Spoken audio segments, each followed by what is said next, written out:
one race. Competing visions for the future of New York City. A Democratic Socialist, a guardian angel, a three-time governor, and the incumbent. Welcome to Battleground, New York City, the fight for your vote. I'm S.E. Cupp. You were at candidate events today. Tell me what you heard and what you saw. Mayors have three jobs. You got to keep crime low, quality of life high, and the tax base grow. And there are going to be strange twists and turns before the votes are counted and the dust settles. I think that much we can count on. Let's get right to it.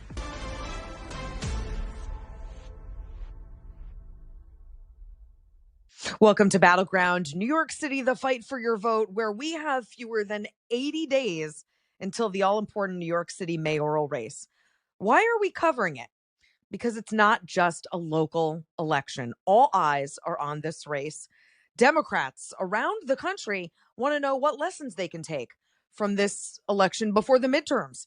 Republicans are watching to see whether they'll get a useful foil out of it. The president is watching to see if he can weigh in, and not to mention, it's going to shape the future of one of the most important cities in the world. So yeah, it's important. And we're covering it all. I'm S.E. Cupp. Let's get right to it. Later in today's show, we'll dive into the Democratic Party's reliance on old familiar faces to win critical races next year and whether that's a good strategy. But first, let's get to the latest news right off the campaign trail. Joining me now is Morgan McKay, a political reporter for Fox 5 New York. Welcome back, Morgan. Thank you so much for having me. This is very exciting. Thank you.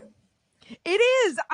Someone was just saying to me, you guys are on a nightly show. Do you have enough to talk about? And I said, that is not the problem. And they are running you guys ragged covering this election because there's just so much. So let's start first. Talk to us about where the candidates were over the weekend, the specific places, the communities they went to. Yeah, so Zohran Mamdani, he's been out and about quite a bit more, especially this month of August. His team says are really probably trying to kind of make up time that he was away in Uganda while he was celebrating his recent wedding. So he has been really hitting the ground running. Over the weekend, he was at a Harlem event with a Manhattan Democratic leader. That was a big event with him. Manhattan Democratic leader Keith Wright. He holds a lot of sway in the Democratic Party, so that's always good to have him on his side, out and about with him.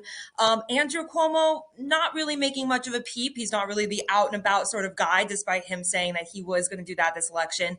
Now, he has been trying to hit on a single point online, and that's kind of been his strategy lately. And that is he's been trying to hit Mamdani on this decriminalized prostitution stance that Mamdani had years ago. And then Curtis Sliwa, the Republican candidate in the race, he's been out and about as well. He last weekend was actually attending a Chainsmokers concert. Chainsmokers is like a DJ, so the band. He's out doing that. Yeah. He's also been really going out in the subways and stuff like that. And then the independent candidate, Jim Walden, he hasn't been really hitting out too much either lately. Mayor Eric Adams, he was supposed to have an event on Saturday, but he had to cancel. Oh, any word on why? They didn't explain why. What the purpose of the press conference was supposed to be about was also decriminalizing prostitution. That's kind of something that everyone's hopping on right now. And Mamdani is supposed to have some sort of response to this, and he hasn't, at least today, kind of given an answer on where he stands on decriminalizing prostitution. Cuomo's trying to make it seem like Mamdani wants to legalize it, but it's decriminalizing, which is a little bit different, but Mamdani should definitely be giving a response, and he hasn't really right now, besides saying Cuomo's trying to distract from everything else going on in the race. Oh, good. Okay, well, we'll keep an eye on that then, and you'll have to let us know what happens. Moving on, a new piece in The Atlantic is headlined, The Mainstreaming of Zohran Mamdani. And in it, the author writes that Mamdani has been hard at work balancing his deep-dyed socialist beliefs with his need to show voters that he is at least a cousin to mainstream liberal Democrats. So, I mean, that sounds very much like a general election pivot, which we understand. Where do you think he is, though, in that project of mainstreaming? So right now he's at kind of a crossroads right now. I think every candidate, like you mentioned, when you go into the general election, you have to angle your messaging a little bit different than how you were during the primary, because now you're speaking to a wider group of electorates. Now, he also has to, at the same time, hold true to his base. And he's somebody who, even Adams during the primary, Mayor Adams kind of praised him and said, at least he stands for something, because he always does kind of give a pretty good answer, at least on exactly where he stands on a number of different issues. But we're seeing him kind of start to taper off. This legalizing or decriminalizing prostitution is a perfect example. I feel like Mamdani a few months ago probably would have given a really easy answer on exactly where he stood. Right now, he's kind of trying to straddle this line a little bit. He's also hiring new people, a lot of people who are former Obama, DNC people into his campaign, getting a little bit more away from some of the Democratic Socialist group a little bit. And he's trying to, I can see, reach out a little bit more to the moderate Democrats, if you will. Now, Cuomo at the same time is also trying to straddle this line, as we're seeing. He, coming out saying that he doesn't support decriminalizing prostitution. He also was on Twitter saying that he is the only candidate who's had his progressive stances endorsed by Bernie Sanders, for example. And Bernie Sanders quote tweeted it and said, "Oh, hold on, I'm actually endorsing Mamdani." So you can see some of this going back and forth with some of the candidates. Mamdani also, he's trying to straddle this line. And so we'll have to see kind of exactly how he goes. He's still obviously very progressive, but we'll have to see kind of just how he is. And we'll see what the response from his base is, as they see him reaching out to the middle and maybe to moderates and maybe to like Obama folks, who progressives are like, can we leave those guys behind? I mean, that'll be really fun to watch. What can you tell us about Joseph Hernandez? I can't believe it. And I'm sorry to our viewers. There's another guy in the race now. The Cuban-American biotech entrepreneur, he entered the race as an independent over the weekend in response to Mamdani and his socialist policies. What do we need to know about the new guy in the race? So he actually has been around for, I think, like 7 months now. He submitted enough signatures to be on the ballot. It's hard for any candidate to run as an independent any year. It's never been easy to have a third party candidate run an election. In this year, it's almost impossible. You have Mayor Eric Adams running as an independent. Andrew Cuomo, the former governor who just lost a primary, he's running as an independent. You've got Zohran Mamdani, Democratic nominee. You've got Curtis Lewa, the Republican nominee. For any of the other independent candidates besides those four, it's going to be really, really hard to have your breakout moment. Jim Walden, for example, is another independent candidate who's running. And some people know who he is at least a little bit more. In the latest poll, he was actually left out of the latest poll because people don't even know really enough about him. He hasn't been able to raise enough money. It's going to be really hard for Hernandez to also kind of break out and have his own standout moments in an election year like this year. Who is he? What's his case for the race? So he is trying to come out as sort of a 6-person option in this 5-6-person race. He's trying to say, hey, if you don't like Mamdani's socialist policies, Democratic socialist policies, if you don't like Andrew Cuomo, you don't want Mayor Eric Adams, and maybe you're not a Republican, maybe I'm the answer. But that's a really hard thing to sell in this type of race. Okay, the New York Times is reporting on Cuomo's more aggressive campaign style. He's been more visible. He's holding more street-side meet and greets with voters and donors. He's visiting places like Shirley Chisholm State Park in Brooklyn. He's redesigned his campaign logo. He's using social media more. For the folks who were critical of his primary campaign, what do they say to this new, rejiggered, more energetic, definitely more aggressive campaign style for Andrew Cuomo? He's definitely more aggressive. Some people were saying, this is exactly what they wanted to see during the primary. Now he's doing it during this general election race. And he's been really out on social media all the time, just really aggressive. The issue is that what he's kind of just throwing at the wall, it kind of feels like he's just throwing spaghetti at the wall and kind of seeing what will stick. I feel like he is going from things like criticizing Mamdani over rent stabilized apartments, trying to tie it into being almost affordable housing, to now this decriminalizing prostitution. I feel like he is trying to hit on a wide number of topics, but how it's landing is just really unclear. In the latest poll, his favorability was past 60%. It was higher than it was when he resigned as governor in 2021 amidst all of the scandals. He has a very high unfavorability he has to tackle, and it's going to be hard to do after already losing the primary. Yeah, again, with like a limited time to do it. And it's always hard in the middle of any campaign to wrest the energy back from whomever has it. So it'll be fun to watch. Morgan McKay, thanks so much for joining us again. Thank you. Up next, the Democrats have a lot of work to do between now and the midterms. Should Mamdani be part of the plan? More coming up with Battleground NYC, the fight for your vote.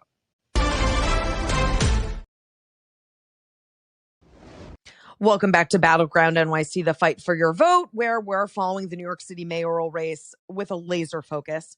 Joining me now for the bigger picture is Paul Kane, senior congressional correspondent for the Washington Post. PK, welcome back to the show. Thank you for having me. Very excited. Yeah, it's good to see you. You have a new piece in the Washington Post, which takes a deep dive into Democrat strategy. You say the party is basically recycling old candidates. Tell me more. Sure. After this time last year, after Joe Biden had flamed out as a 81-year-old trying to seek a second term in the White House, and then Kamala Harris came up short, there was this big battle within the Democratic Party. And there in New York, you saw it play out in the primary for mayor. And it gave this sense of, okay, Democrats are ready to move on. Let's turn that page, choose all the bad metaphors. We're going to go to the next generation of candidates. They're doing some of that for congressional races. But when it comes to some of the three of the most important races right now, Democrats are going with the 70-something crowd again. They got Roy Cooper, the two-time North Carolina governor, into the race in North Carolina. And they just got Sherry Brown, the former three-term senator who lost last year to Bernie Moreno. He announced today that he would run in the special election to get the final couple years of the Senate term of J.D. Vance, who left to become VP. And they are desperately awaiting Maine Governor Janet Mills and whether or not she's term limited and has to leave office at the end of next year when they have a key Senate race against Susan Collins. Janet Mills is 77. She would be, I think I did the math right, she would be 85 at the end of a 6-year term if she were to win. Roy Cooper, 68 now, he would be 70 in his first year in office if he wins this Senate race. These are three of the most important races, and they are deciding that these are the best candidates they have in these races, that turning the page isn't the right thing to do. At least that's the strategy that they have decided to take here. Okay. First of all, let's just say, because you've done this a long time as well, the idea that voters hate politics and they hate every politician except their own, and so they keep reelecting familiar faces, that's a real thing. And if you wanted to say, okay, what voters need right now, there have been years of chaos, they just need to see a familiar face, you could make the case. But PK, you were on Battleground with me when we covered the 2024 election and all the consternation over Joe Biden's age in 2024 and how unwilling that campaign was to hand over the reins, and only did so when it was too late. How can Democrats reconcile these obvious problems with their branding and this desire to stick with familiar faces? Well, let's take North Carolina as an example. The reality that they would say, what Democrats here in Washington and the strategists and Senate Minority Leader Chuck Schumer will tell you, is that things have gone so poorly in North Carolina for the last 25 years for Democrats that they've basically hollowed out the bench, that there are so few people that are viable statewide candidates in North Carolina that they could maybe roll the dice with a very young first or second term House member, U.S. House member. The ranks are so depleted in the state legislature. There's been an incredible amount of gerrymandering down at the state legislative level, so there aren't really many prospects there. They pretty much have to go with the former governor. They just elected Governor Stein last year, so he really couldn't run. They just elected the Attorney General Jackson, who was a very young member of the U.S. House. He really can't run after having just run a year ago. So they just feel as if there's not a bench there. And the best they can do is, let's take this guy Cooper. He was really well liked in his last term. He won twice in years that Trump also won North Carolina. So they think this is the best you're going to do. It doesn't necessarily meet the moment, but there are online activists who like Cooper. He raised $3.4 million in one day when he announced. So and I remember, he was being floated as a potential VP for Biden. He's not. I get it, but we're seeing all of these younger progressive Democrats. We've had some of them on our show running to primary older established Democrats who just don't want to let go of the reins, despite all the evidence that people are hungry for fresh faces. One data point of that evidence is Zohran Mamdani, a totally inexperienced 33-year-old Democratic Socialist, right? Scary words, who is now the Democratic nominee in New York City, which I've said 1,000 times is liberal, yes, but it is not Portland. It's, and still he's getting traction there. So I just don't understand the sort of refusal to see where the electorate wants the party to go. I know. Well, even I didn't get into Texas because Colin Allred, the Democratic candidate there, is a young former NFL football player who has a pretty good bio, but he's a retread candidate. He ran last time and came up 8 or 9 points short against Ted Cruz, who has a lot of likability issues. Yes. And they have rallied around Allred to go do another term.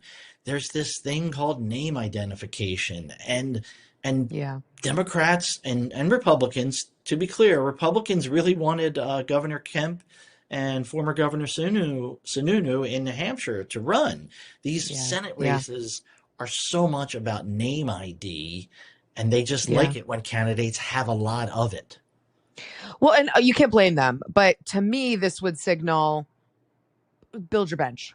Build your bench and work on your bench instead of trying to cling to power. Okay, PK, don't go anywhere because I have a lot more that I want to ask you about. Battleground NYC, the fight for your vote. We'll be right back.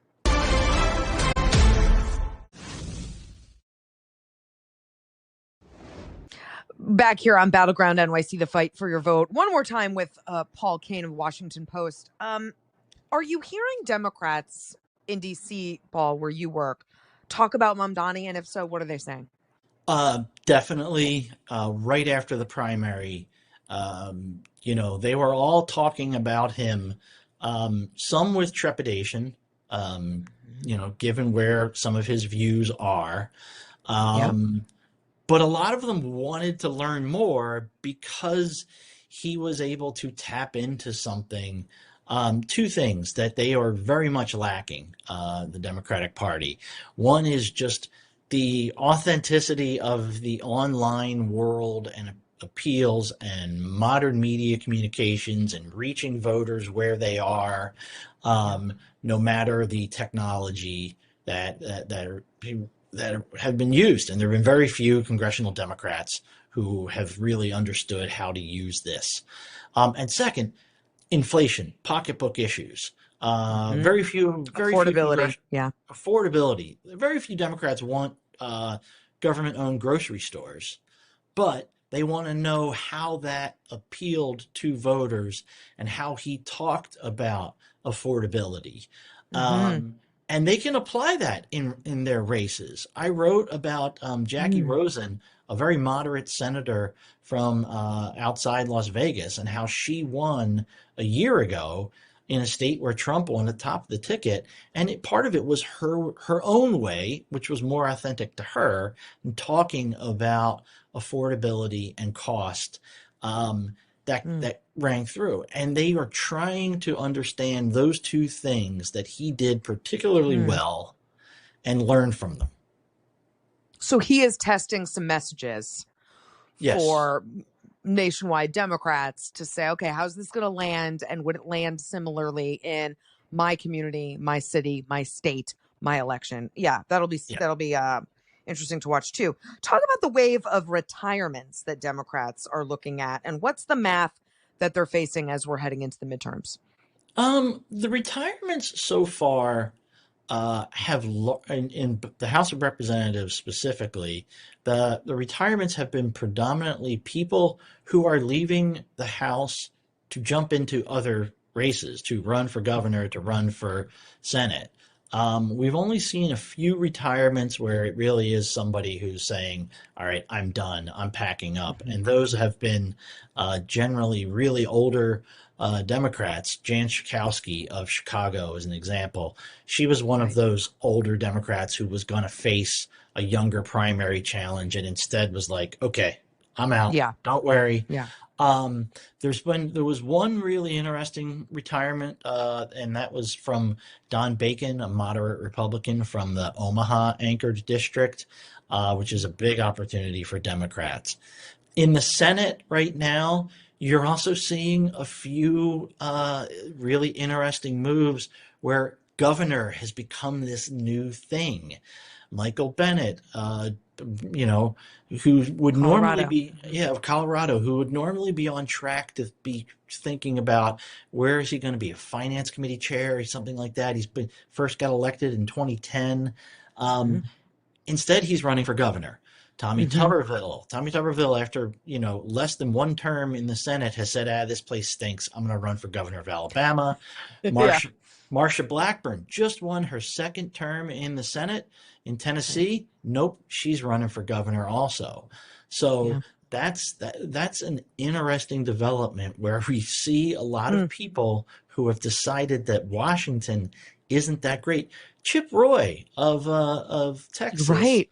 who Right. has played a big role in making the place as dysfunctional as it Yeah. is in the House of Representatives, is sending signals that he may think this place is too dysfunctional for me, and he might run for Attorney General in Texas, State Attorney Huh. General.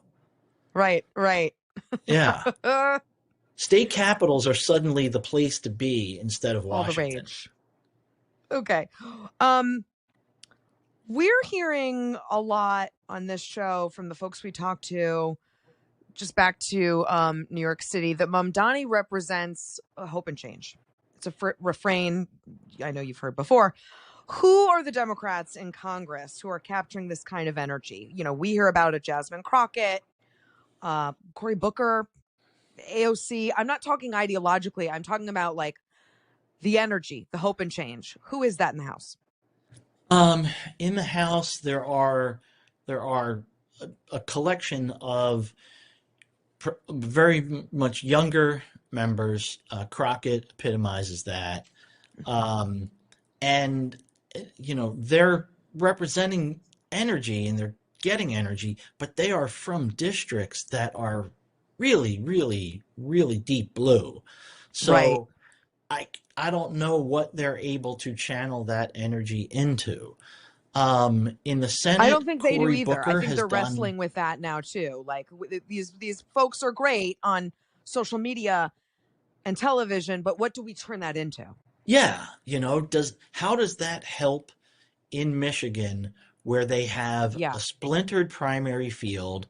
Another retirement there is Gary Peters Right. two-term senator who has said he's kind of done with the Senate, and there's going to be an open Senate seat there. They have a primary that is Right. got like 3 different people representing very much like an establishment wing, a very sort of Elizabeth Warren lane, and then very much a Bernie Sanders lane. And it can get, and none of them have the big super presence that carries across all of those lanes. Yeah.